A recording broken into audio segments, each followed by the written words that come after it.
भ्रुवामध्ये तेज चंद्र सूर्य विरहित आदि मध्य अंत संचलेसे तुझी रूपे ते सुषुष्मा प्रकाशती नववेद अमृत जळी तया तेजा ज्ञानदेव अष्टांग योग साध पावाल ब्रह्मपद पदार्थाचा भेद माऊली ज्ञानेश्वर महाराज की जय.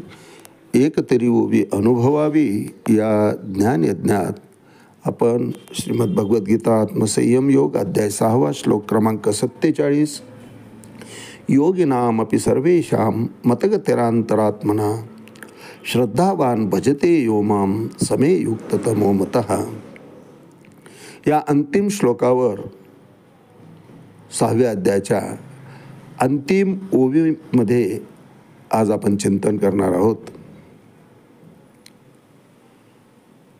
योगिनामपि सर्वेषां मतगतिरान्तरात्मना श्रद्धावान भजते यो मां समे युक्ततमो मतः.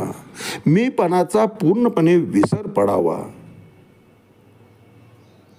हीच जीवासाठी खरं तर मुक्त अवस्था असते आणि ही अवस्था प्राप्त होण्याकरताच खरं तर श्रीमद भगवद्गीता आहे.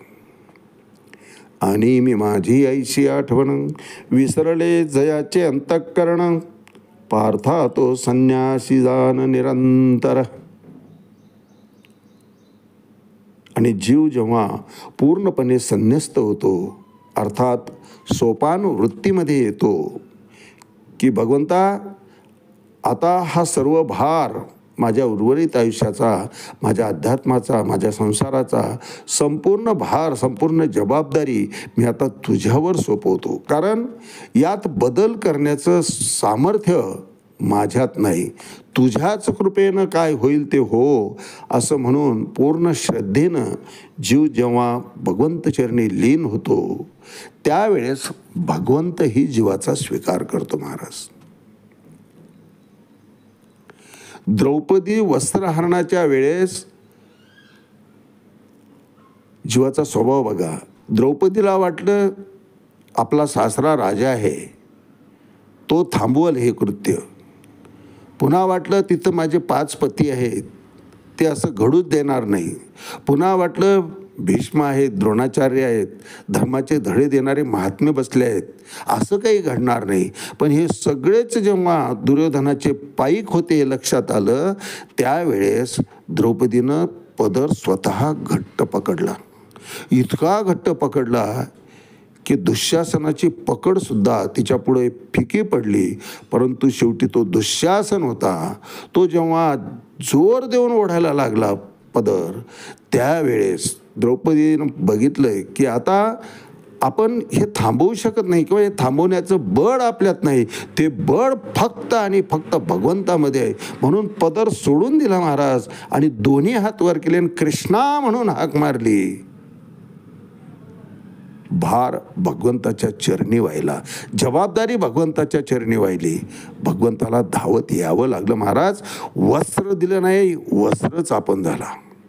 सारी थी या नारी थी, नारी के बीच सारी थी या साडी के बीच नारी थी. कुणालाच काही कळत नव्हतं. दुःशासन ओढतोय, पदर ओढतोय, वस्त्र निघतंय. भगवंतच वस्त्र झाला, वस्त्रावतार झाला भगवंताचा त्या ठिकाणी. अशा क्षणी जीव ईश्वर तत्वाशी, भगवंताशी एकरूप होऊन जातो. अर्थात भगवंताशी एकरूप होऊन गेल्यानंतर भगवंताचं सुद्धा त्या ठिकाणी कार्य सुरू होतं. भगवंत त्या जीवाचा स्वीकार करतो, अंगीकार करतो. आणि एकदा त्यानं अंगीकार केला की मग जीवाला काहीही पाहावं लागत नाही. योगक्षेमम वाहम्यहम ब्रीदच देऊन ठेवलेलं आहे त्यानं. त्याची संपूर्ण जबाबदारी अर्जुना मी घेतो भगवंत सांगतात. मग प्रापंचिक समस्या सुद्धा शून्य होऊन जातात. आध्यात्मिकचा तर प्रश्नच नाही, अध्यात्मामध्ये प्रगतच होत जातो जीव. मग भगवंत अर्जुनाला मीपणातून अर्थातच या अज्ञानातून बाहेर काढत आहेत आणि त्यासाठी उपदेश करीत आहेत महाराज. कारण देह को मैं मानना ये सबसे बड़ा पाप है, सब पाप इसके बच्चे है, ये सबका बाप आहे महाराज. सगळे पाप याचे मुलं आहेत, याची पिलावड आहे ती. खरं खरं पाप काय तर शरीराला मी म्हणणं. त्या मीतून जीवानं बाहेर यायला पाहिजे आणि या अज्ञानरूपी बंधनातून अर्जुनाला बाहेर काढण्यासाठी श्रीमद भगवद्गीतेने जन्म घेतला महाराज. आतापर्यंत आपण 1 ते 6 अध्याय पाहतोय.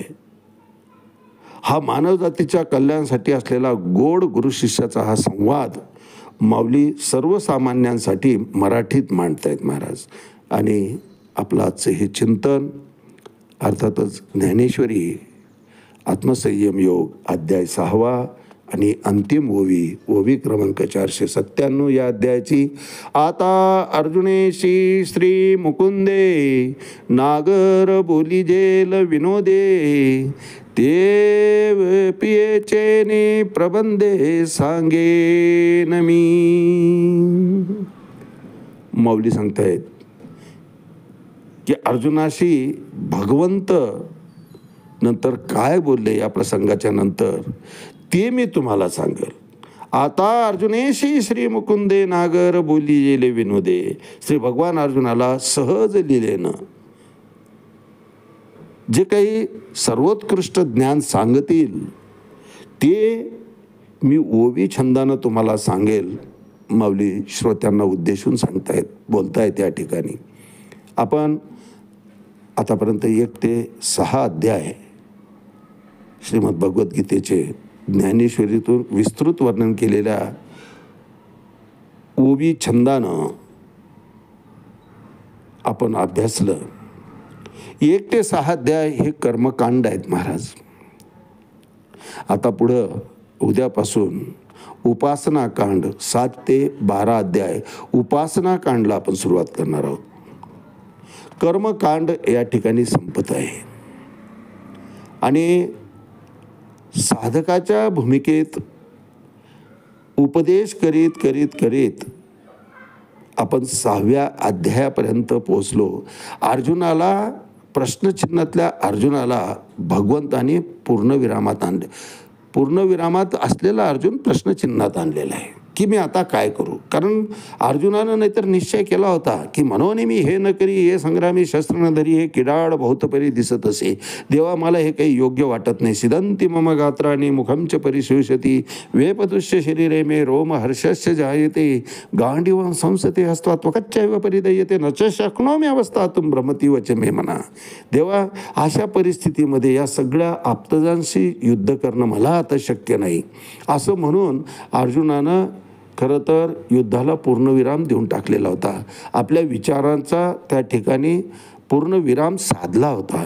परंतु भगवंताने कर्मकांडाच्या माध्यमातून 1 ते 6 अध्यायातून अर्जुनाला तयार केलं आहे आणि पूर्णविरामातला अर्जुन आता प्रश्नचिन्हात आला आहे की यच्छ्रेयस्या निशितम ब्रूहि तन्मे. देवा माझं हित कशात आहे ते तू आता मला सांग.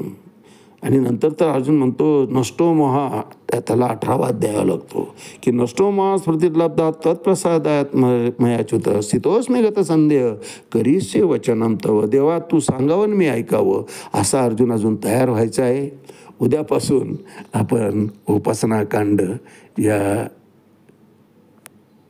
ज्ञानार्जनाचा आपण अभ्यास करणार आहोत. आज याच ठिकाणी थांबूया. रामकृष्ण हरी पुंडलिक वरदा हरी विठ्ठल श्री ज्ञानदेव तुकाराम पंढरीनाथ भगवान की जय. माऊली ज्ञानेश्वर महाराज की जय. जगद्गुरु तुकाराम महाराज की जय.